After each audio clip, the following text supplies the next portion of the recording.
Greetings class, welcome to Duel Academy.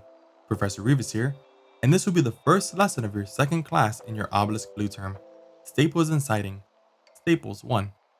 If you haven't already, please make sure you subscribe to the channel and turn on the notification bell to be up to date with the latest Duel Academy lessons and assessments.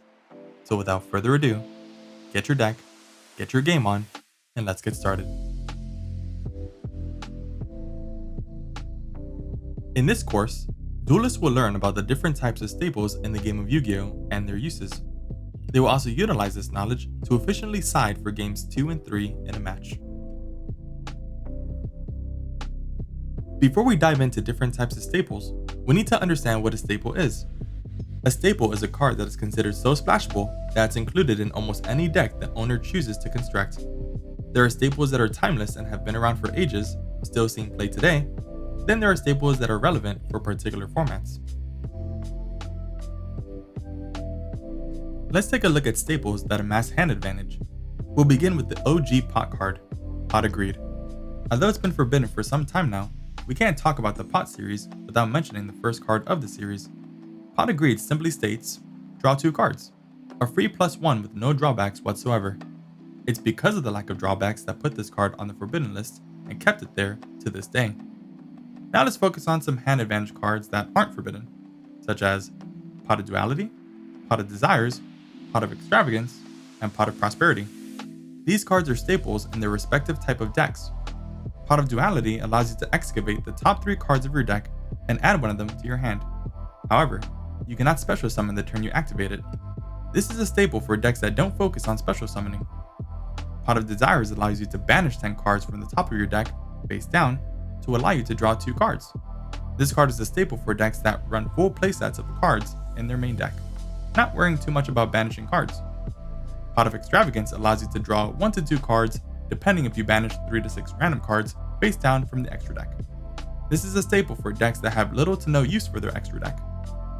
Finally, Pot of Prosperity allows you to banish 3 to 6 cards from your extra deck of your choice to dig 3 to 6 cards in your main deck to excavate 1 card. A staple for many decks since you get to choose how many cards you banish and the cards you banish from your extra deck. Upstart Goblin isn't technically a pot card, but it does allow you to draw 1 card by giving your opponent 1000 life points. A staple to put in your deck if you have 39 cards and need 1 card to fill the spot. Which pot card do you run in your deck? Comment down below. Next, let's discuss searchers, cards that add cards from the deck to the hand. Like the pot cards, there are excellent searchers for a specific type of decks. Terraforming is good to search for a field spell. Rhoda is good to search for a warrior. Manju of the 10,000 Hands is good to search for a ritual monster or ritual spell. The list goes on and on for these searcher staples.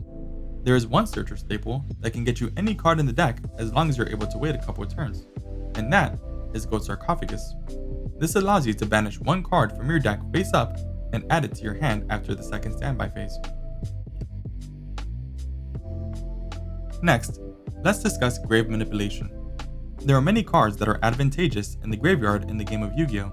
So staples like Foolish Burial and Foolish Burial Goods are great staples to get cards in the graveyard.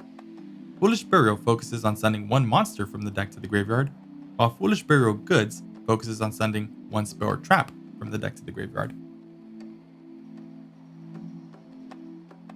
Changing monster control can be beneficial, so staples like Change of Heart, Mind Control, and Enemy Controller are great for taking your opponent's monster, even if it's only for 1 turn.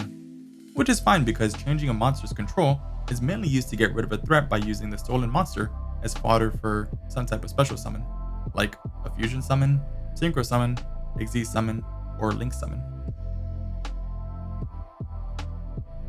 Speaking of special summoning, let's talk about some staples that are great for special summoning monsters from the grave.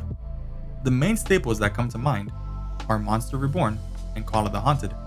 Monster Reborn is a normal spell that allows you to special summon 1 monster in either graveyard, while Call of the Haunted is a continuous trap that allows you to special summon a monster from your graveyard in attack mode. Thank you so much for attending this class. There will be a quiz in this lesson, so so don't forget to take it. I hope you have a great day, and class dismissed.